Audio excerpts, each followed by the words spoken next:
మహోన్నతుడైన దేవుని నామానికి మహిమ ఘనత ప్రభావాలు కలుగునుగాక. మన ప్రభు అయిన క్రీస్తు నామంలో మా జీసస్ బ్లెస్సింగ్ అనే ఛానల్ ద్వారా వాక్యం వింటున్న వారందరికీ కృప కలుగునుగాక. ఆమేన్. ప్రియ సహోదరులారా, ఈరోజు వాక్య ధ్యానాన్ని మనం చూసినట్లయితే దేవుడు జ్ఞాపకం చేసుకునుట అన్న అంశం మీద గతంలో కూడా మనం చాలా పాఠాలు నేర్చుకున్నాం. ఈరోజు కూడా దేవుడు మనతో మాట్లాడుతున్నాడు. దేవుడు జ్ఞాపకం చేసుకున్నట అన్న అంశం మీద మరికొన్ని విషయాలు ఈ గ్రంథం నుంచి మనం నేర్చుకుందాం. అనుదినము మీరు వాక్యం వింటున్నారు. దేవుడు మిమ్మల్ని దీవించుగాక. మా ఛానల్ని సబ్స్క్రైబ్ చేసుకొని లైక్ చేసి షేర్ చేయండి. సదా ఆయన కృప వాత్సల్యత మీ మీదను మీ కుటుంబాల మీదను సదా నిలుచునుగాక. ఆమేన్. ఇక వాక్య సందేశంలోకి వెళితే జ్ఞాపకం చేసుకున్నట అన్న అంశం మనం చూసినట్లయితే లోకంలో అనేక మారులు, అనేకమైన జనాంగము, అనేక విషయాలలో, అనేక సంగతులలో, అనేక చోట్ల ఏదో ఒక విషయాన్ని జ్ఞాపకం చేసుకుంటూ ఉంటాం. కానీ మనం జ్ఞాపకం చేసుకుంటున్నామే కానీ అవతల వారు మనల్ని జ్ఞాపకం చేసుకుంటున్నారా లేదా అన్న అంశాన్ని కానీ చూసినట్లయితే చాలామంది ప్రియ సహోదరులారా చేసిన మేలుకు ప్రతి మేలు చేయరు, కానీ మనల్ని వెంటనే మర్చిపోయే వాళ్ళు చాలామంది ఉంటారు. ఏదైనప్పటికీ దేవుడు మనల్ని జ్ఞాపకం చేసుకున్నాడు కనుకనే నేనంటాను, ఈ క్షణం వరకు మనం ఊపిరి పీల్చుకోగలుగుతున్నాము, ఆరోగ్యంగా ఉండగలుగుతున్నాము. ఇది మనం మర్చిపోకూడదు. చాలామంది ఒక మాట అంటారు,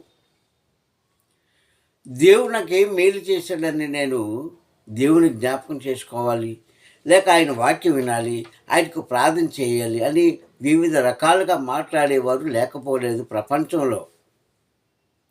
అయితే దేవుడు ఏ మేలు చేయకుండా నీవు భూమి మీద ఇంతవరకు సజీవులుగా లేక సజీవురాలుగా ఆరోగ్యవంతులుగా ఉన్నావా? జ్ఞాపకం చేసుకోవా క్రైస్తవుడా? దేవుడు ఎప్పటికప్పుడే మనల్ని జ్ఞాపకం చేసుకుంటున్నాడు కనుకనే ఆయన ఉచితమైన ఊపిరి చేత, ఆయన ఉచితమైన ఆశీర్వాదం చేత, ఉచితమైన కృప చేత ఈ భూమి మీద మనం వర్ధిల్ల చేయబడుతున్నాము. దేవుని స్తోత్రం, హల్లెలూయా. అలాంటి సందర్భంలో దేవుడు మనల్ని జ్ఞాపకం చేసుకోలేదు అనడము ఒక రకంగా అవివేకంతో సమానం. ఇక్కడ దావీదు గారు చెప్తున్న మాట మనం ఒకసారి జ్ఞాపకం చేసుకుందాం. అందరికీ తెలిసిన విషయమే, మరుగైనది ఏమీ లేదు. ఈ వాక్యం అనేక మార్లు విన్నారు, అనేక చోట్ల మీరు ప్రకటించారు. అయినా మరొకసారి జ్ఞాపకం చేసుకోవడం తప్పులేదు కదా. ఇక్కడ అంటాడు కదా, 106వ అధ్యాయం సంకీర్తనలో 5వ వచనం మనం చూసినప్పుడు ఇక్కడ ఇలాగ ప్రార్థిస్తున్నాడంట. అది ప్రార్థన అంశం. అది ఇలా ప్రార్థిస్తున్నాడు, నీ స్వాస్థ్యమైన వారితో కూడి కొనియాడినట్లు దేవా నన్ను జ్ఞాపకం చేసుకున్నాము. దేని స్తోత్రం. ఏమంటున్నాడంటే అక్కడ, నీ సొంత మనుషులు, స్వాస్థ్యము అనగా సొంతము అని అర్థం. నీ స్వాస్థ్యమైన మనుషులతో కూడి నిన్ను మరలా ఘనపరచడానికి, మహిమపరచడానికి ప్రభువా నన్ను కూడా మీ ప్రజల్లో ఒకటిగా నన్ను జ్ఞాపకం చేసుకో, నీ ముఖ దర్శనం నాకు దయచేయి అని అక్కడ ప్రార్థిస్తున్నాడు. ఎందుకు ప్రార్థన చేశాడు ఆ వ్యక్తి, ఆనాటి దావీదు గారు అంటే, పాపం అనేది, తప్పు అనేది మానవుడు ఆనాడే కాదు, ఈనాడే కాదు, ఇక ముందు కూడా చేయలేని వాడు ఎవరూ లేరు. కానీ దావీదు దేవుడికి వ్యతిరేకంగా ఒక చిన్న పొరపాటు చేసి ఉన్నాడు కనుకనే కొన్ని గడియలు, కొన్ని క్షణాలు దావీదు విడిచిపెట్టినప్పుడు ఆయన మీదకు ఉగ్రత ఏర్పడింది.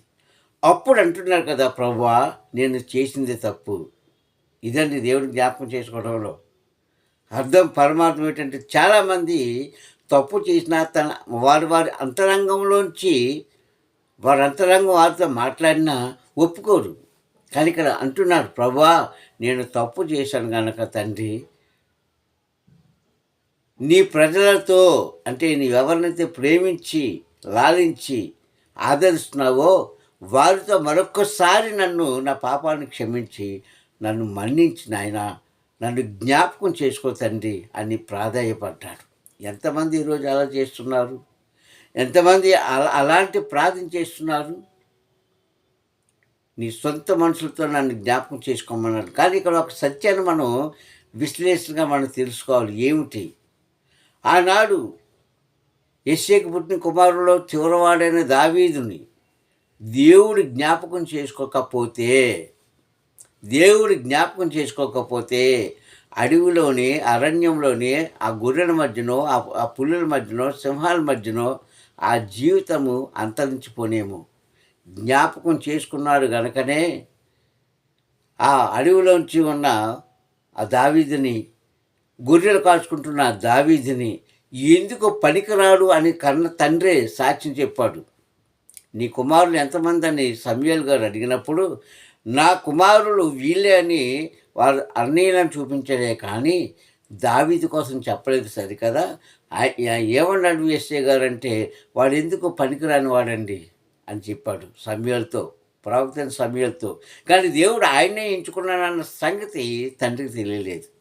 ప్రియ సంగమా, నిన్ను జ్ఞాపకం చేసుకున్న దేవుడు, నీ స్థితిగతులను జ్ఞాపకం చేసుకున్న దేవుడు, నీ యొక్క బలహీనతను జ్ఞాపకం చేసుకున్న దేవుడు, నీ అవసరతను జ్ఞాపకం చేసుకున్న దేవుడు నిన్ను లేపుతాడు పైకి. దేవుని స్తోత్రం, హల్లెలూయా.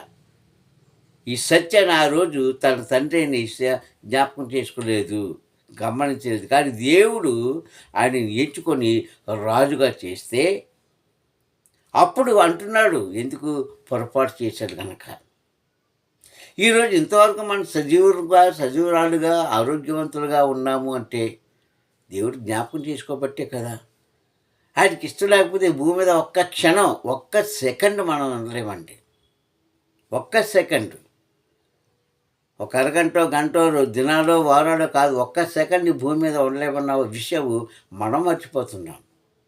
కానీ ప్రియ సహోదరులారా, నీ స్థితిని ఎరిగిన దేవుడు, నీ పరిస్థితిని పరిశీలించిన దేవుడు, నీ యొక్క కుటుంబ భారాన్ని చూస్తున్న దేవుడు నిన్ను విడిచిపెట్టేవాడు కాదు. జ్ఞాపకం చేసుకుంటాడు ఏదో ఒక్క దినాన. కుటుంబ సమస్యలు నలిగిపోతున్నావా? అప్పుల సమస్యలు నలిగిపోతున్నావా? అనారోగ్యంతో నలిగిపోతున్నావా? కానీ మరి చెప్పలేని విషయాలను, వినలేని విషయాలను, గ్రహించలేని విషయాల్లో నీవు నలిగిపోతున్నావా? ముఖ్యంగా నీ అంతరాత్మలో నీవు దుఃఖిస్తున్నావా? ఓ సహోదరి, సహోదరుడా, ఇప్పుడే దేవుడు నిన్ను జ్ఞాపకం చేసుకుని గనక ఆమేన్. నీ సమస్యలకు పరిష్కారం దయచేయును గనక ఆమేన్. ఆయన మర్చిపోయే దేవుడు కాదండి, మర్చిపోయి విడిచిపెట్టే దేవుడు కాదు. నీవు బాధపడుతుంటే, నువ్వు ఏడుస్తుంటే, నువ్వు దుఃఖిస్తుంటే, నువ్వు అనాథగా ఉంటే, నిన్ను నలుగురు హీనంగా చూస్తుంటే నిన్ను విడిచిపెట్టే దేవుడు కాదన్న విషయాన్ని మనము లోతుగా తెలుసుకోవాలి. ఏమో ఇంతకాలం మీరు ఎలా బ్రతికారో, ఎలా జీవించారో, ఏం తలంచారో నాకు తెలియదు. కానీ ఇక్కడి నుంచైనా సరే దేవుడు నన్ను జ్ఞాపకం చేసుకుంటున్నాడు. అందుకే జీవాన్ని ఇచ్చాడు నీకు, అందుకే ఊపిరినిచ్చాడు, అందుకే నిన్ను మనిషిగా నేను ఈ భూమి మీద ఇంకా ఉంచాడు. ఎందుకంటే నీ నుంచి ఆయన ఏదో కోరుకుంటున్నాడు. అపోస్తలుడైన పౌలు గారు అంటాడు, 1 తిమోతి పత్రిక 1:12 ఆయన అంటాడు కదా, పూర్వం నేను దూషకుడును, దుండకుడును, హానికరునైన నన్ను ఒప్పుకున్నాడు అక్కడ. ఈరోజు ఎంతమంది ఒప్పుకుంటున్నామండి? హానికరునైన నన్ను తన పరిచర్య చేయడానికి క్రీస్తు నన్ను జ్ఞాపకం చేసుకున్నాడు అంటాడు అక్కడ. 1 తిమోతి పత్రిక 1:12 హానికరుడైన ఆయనను క్షమించి ఆయన పని చేయడానికి ఆయన జ్ఞాపకం చేసుకున్నాడు. అలాంటి క్రీస్తుకు నేను కృతజ్ఞతాస్తుతులు చెల్లిస్తున్నాను అంటూ అంటాడు కదా. నేను తెలియక చేశాను, ఈరోజు తెలిసి మనం తప్పు చేస్తున్నాం. అది పాపము, అది తప్పు అని తెలుసు కూడా, అది అబద్ధము అని తెలుసు కూడా, ఇది చేయకూడదు అని తెలుసు కూడా నీ అడుగులు నువ్వే జారిపోతున్నావు కుమారుడా, కుమార్తె. జాగ్రత్త, జాగ్రత్త. దేవుడు అన్నీ గమనిస్తున్నాడు, అన్నీ చూస్తున్నాడు. మనం ఏదైతే చేస్తున్నామో భూమి మీద అన్నీ ఆయనకి, నీ తలంపు రాకముందే ఆయనకి తెలుసు. కానీ ఇక్కడ భక్తుడైన పౌలు ఒప్పుకున్నాడండి. ఒప్పుకున్నాడు కనుక అంటున్నాడు, నేను తెలియక చేసేది కనుక నన్ను దేవుడు క్షమించాడు కనుక నేను ఇక్కడి నుంచి దేవుడు పని చేస్తాను అని ఆయన ఒప్పుకున్నాడు.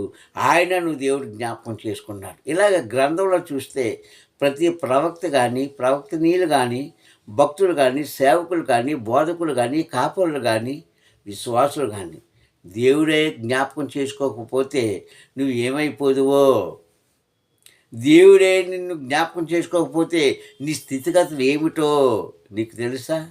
ఒక్కసారి జ్ఞాపకం చేసుకోండి. ప్రియ సహోదరులారా, ఈరోజు వాక్యాన్ని మీరు వింటున్నారే కానీ వాక్యానుసారమైన సారాంశాన్ని గ్రహించలేకపోతున్నారు. గ్రహించుకోండి ఒకసారి. నువ్వు ఏ స్థితిలో ఉన్నావో నీ స్థితిగతులను రాబోతున్న దినాలలో దేవుడు తీర్చునుగాక. నీ అవసరతన్నీ కూడా ఆయన మహిమ ఐశ్వర్యంతో తీర్చునుగాక. నీవు కోరుకున్నది న్యాయంగా ఉంటే ఆయన తీర్చునుగాక. న్యాయంగా ఉంటే, అన్యాయంగా కోరుకుంటే దేవుడు తీర్చడు సుమి. ఎందుకంటున్నానంటే మాట, అన్యాయంగా చేసేవారు చాలామంది ఉంటారు. ప్రభువా, వారు నాకు శత్రువులు కనుక నా ముందే వాళ్ళని నశింపజేసే, అది న్యాయమా అన్యాయమా దేవుడు తెలుసు. కానీ దేవుడు అంటున్నాడు, నీవు నా ఎదురు కోరుకున్నది, నా దగ్గర కోరుకున్నది, నా ఎదురు నువ్వు ఆశిస్తున్నది ఏదైతే నా దృష్టికి అనగా దేవుడి దృష్టికి న్యాయంగా ఉంటుందో అది ఆయన తీర్చబడుతాను అంటున్నాడు. అందుకంటున్నాడు, అడగండి ఇస్తాను, అడగండి ఇస్తాను. ఎలాగడగమంటున్నాడు? శుద్ధ మనసుతాడు కాదు. అంటే తలారా స్నానం చేసి మంచి వస్త్రాలు కట్టుకొని కాదు, నీ హృదయంలో మలినాన్ని తీసేసుకోండి. నీ హృదయంలో ఏదైతే నువ్వు దాచుకుంటున్నావో అవన్నీ తీసేస్తే అప్పుడు దేవుడు నిన్ను జ్ఞాపకం చేసుకుంటాడు. దావీదు గారు ఇదే అంటున్నాడు, ప్రభువా నన్ను జ్ఞాపకం చేసుకోవాలి అంటే అదే చెప్తున్నాడు. కావున ప్రియ సహోదరులారా, ఈ మాటలు వింటున్న మీలో పరివర్తన కలగాలన్న ఆశ. ఈరోజు నువ్వు ఎందుకు దిగులు పడుతున్నావు? ఎందుకు విచారంగా ఉంటున్నావు? ఎందుకు నీ కుటుంబం పతనం అయిపోతుంది? ఎందుకు నీ బిడ్డలు మాట వినట్లేదు? ఎందుకు నీ భర్త మాట వినట్లేదు? ఎందుకు నీ భార్య నీ మాట వినట్లేదు? ఎందుకు నీ ఇరుగు పొరుగు నీతో విరోధంగా ఉంటున్నారంటే అది ఎవరిలోనైతే ఉందో ఆ కళంకము మీరు తెలుసుకొని ముందుకు నడిచినప్పుడు దేవుడు ఎప్పుడు కూడా మరచిపోయే దేవుడు కాడు. మాట ఇచ్చి తప్పడానికి నరమాతృడు కాదు. జ్ఞాపకం చేసుకోండి. కావున ఈ యొక్క మాటలు విన్న మీలో మంచి బలము కలిగిన విశ్వాసం ఉండాలని నేను కోరుకుంటున్నాను. మరొకసారి చెప్తున్నాను, దేవుడు మనల్ని మర్చిపోయే దేవుడు కాదు. నీ సమయం వచ్చినప్పుడు, నీ కాలం వచ్చినప్పుడు, నీ యొక్క పరిమితి వచ్చినప్పుడు ఖచ్చితంగా నీకు కార్యం చేసే తీరుతాడు. అంతవరకు నీవు నిరీక్షణతో ఉండాలి, ఓపికతో ఉండాలి. అప్పుడు దేవుడు నీవు ఏదైతే కోరుకుంటున్నావో ఖచ్చితంగా ఆయన ఇచ్చి ఆయన నామాన్ని మాత్రమే గణపరుచుకొని మహిమపరుచుకుంటాడని తెలియజేస్తున్నాను. అలాగే ప్రతి ఒక్కరిని బైబిల్ గ్రంథంలో ఎంతమంది అయితే వీళ్ళందరూ ఉన్నారు, వారందరినీ దేవుడు జ్ఞాపకం చేసుకోకపోతే వారి చరిత్రలు, వారి యొక్క జీవితము, వారి యొక్క కుటుంబ సమస్యలు ఈరోజు మనకు తెలిసేవి కాదు. కావున ప్రియ సహోదరులారా, నీవు దేవుడికి లోబడి ఉంటే దేవుడు ఖచ్చితంగా నిన్ను జ్ఞాపకం చేసుకుంటాడు. ఆయన మీదే ఆనుకొని ఉంటే రెండు మనసులు కలిగి ఉండొద్దని ప్రభు పేరు మీకు మనం చేసుకుంటున్నాను. ప్రార్థించుకుందాం. దయగల తండ్రి, సత్యస్వరూపుడా, నీకు స్తోత్రములు. ఇచ్చిన వాగ్దానపు వాక్యాన్ని బట్టి స్తోత్రం చెల్లిస్తున్నాను ఆయన. నిజమే తండ్రి యేసయ్య, ఏ మనసు అయితే నీ మీద ఆడుకొని ఉంటుందో వారిని జ్ఞాపకం చేసుకుంటానని నీ అమూల్యమైన వాక్కు ద్వారా మా అందరితో మాట్లాడినందుకు స్తోత్రం చెల్లిస్తాం.